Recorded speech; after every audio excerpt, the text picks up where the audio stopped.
आदाब नाजरीन, hope today India news में आपका इस्तकबाल है। हैदराबाद जुबलीज कॉन्स्टिट्यूंसी के रगड़ा डिवीजन में booth committee meeting Shamsher function hall Sultan Nagar में कंडक्ट हुई। जुबलीज बाई इलेक्शन के सिलसिले में मीटिंग ऑर्गेनाइज की गई। जुबलीज इंचार्ज और कुकटपल्ली एमएलए एम कृष्णा और अन्य बीआरएस लीडर्स और वर्कर्स से अपील किया कि वो हार्डवर्क करें और पब्लिक को बीआरएस पार्टी की पहले किए गए डेवलपमेंट और स्कीम के बारे में समझाए। उन्होंने कहा कि इस बार 100% बीआरएस पार्टी भारी मेजॉरिटी से जीतेगी। इस प्रोग्राम में all incharge corporators, division president D संजीवाज, general secretary Sharif Qureshi, senior leader Azeem, Syed Rasool, ladies minority in charge Naseem खातून, रहमत खान और जावेद खान ने एक्टिवली पार्टिसिपेट किया। मजीद खबरों के लिए होप टुडे इंडिया न्यूज को लाइक करें, शेयर करें और सब्सक्राइब करें। पहले भी हम लोग बीआरएस को काम करें, अब के भी इंशाल्लाह हम लोग बीआरएस को काम करेंगे। जितने भी अपने मिनॉरिटी के वोट्स है, हम घर घर फिर कर क्या है सो बीआरएस को जिताने की कोशिश करेंगे।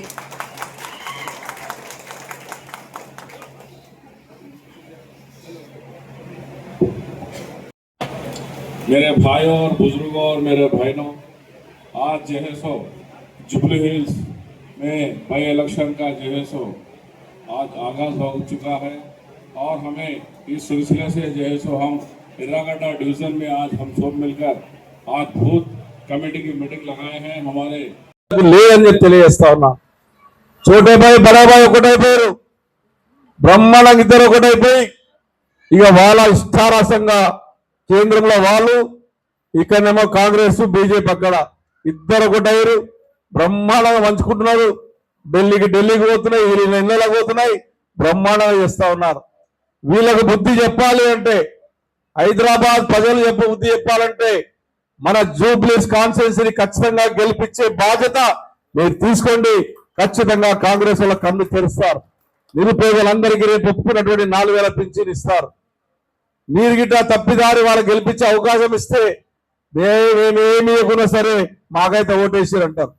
మన జరిగింది ఏంది ఎంపీ ఎలక్షన్లో, వాళ్ళేమో హిందూ అని కూడా వాళ్ళు తిరిగారు, వాళ్ళని రెచ్చగొట్టారు, వీళ్ళేమో ముస్లిం రెచ్చగొట్టారు। ఎవరు గెలిచిరంటే మీకే తెలిసి ఈ రోజున వీళ్ళిద్దరు ఒకటా కాదా తెలుసుకోండి। కేంద్రంలో 8 వాళ్ళు, 8 కాంగ్రెస్, 8 బీజేపీ, 16 మంది గెలిచిరు। మరి 16 మంది గెలిచినప్పుడు మన రాష్ట్రానికి ఏం తెచ్చిర్రా అంటే గుండు సున్నా, ఒక్క పైసలు తెచ్చిండ్రా ఎక్కవేలే। మరి 8 మంది మేము గెలవంగానే తెలంగాణ రాష్ట్రానికి తెస్తామన్న వాళ్ళు మరి తులంబంగారం ఎందుకు ఇయ్యరు నాయన? మా ఆడపడుచులకు బతుకమ్మ చీరలు ఇంకా ఎదురు చూస్తున్నారు,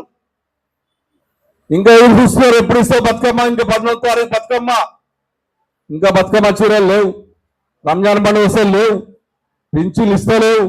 మరి ఇంకేం చేస్తామంటే ఏం చేసే పని లేదు। కేసీఆర్ని లోపటేయాలి, కేసీఆర్ని బాధ పెట్టాలి, కేసీఆర్ ఫ్యామిలీలో కొట్లాటలు పెట్టాలి। టీఆర్ఎస్ కార్యకర్త 2500 రూపాయలు ఇస్తామని చెప్పినటువంటి కాంగ్రెస్ పార్టీ ఎన్ని 420 హామీలు ఇచ్చి ప్రజలను మోసం చేసిన కాంగ్రెస్ పార్టీ మళ్ళా దొంగ మాటలు చెప్పుకొని మళ్ళీ రాబోతా ఉంది ఎలక్షన్లో। ఎన్నో రకాలుగా అబద్ధాలు చెప్పినటువంటి కాంగ్రెస్ పార్టీకి బుద్ధి చెప్పాలంటే మా గోపినాథ్ గారిని గెలిపించవలసిందిగా నేను మా కార్యకర్తలు విజ్ఞప్తి చేశాం। హైదరాబాద్ నగరంలో ఇలా అభివృద్ధి జరిగింది అంటే 22 నెలలు మేము 10 ఏళ్లలో చేసిన అభివృద్ధి తప్ప 22 నెలల కనీసం ఒక తట్టడి మట్టిపోయినటువంటి వాళ్ళు, మున్సిపాలిటీ నిధులను సక్రమంగా ఖర్చు పెట్టలేటువంటి వాళ్ళు ఇలా వినాయక చవితి వస్తే కొన్ని మండపాల మీద కేసులు పెడతా ఉన్నారు। బతుకమ్మ పండుగ వస్తే ఆడపిల్లల మీద కేసులు పెట్టారు లాస్ట్ ఇయర్। ఇలా ఎక్కడెక్కడైతే ముస్లింస్ను మన పండుగ చేస్తూ వాళ్ళ మీద పెట్టే ప్రయత్నం చేశారు। ఎక్కడ చూసినా ఇలా కేసులు పెట్టి భయభ్రాంతులు చెందాలని చూసే తప్ప వీళ్ళు చేసిన అభివృద్ధి ఎక్కడ జరగలేదు। కాబట్టి దాని భాగంగానే జూబ్లీ సెలక్షన్లో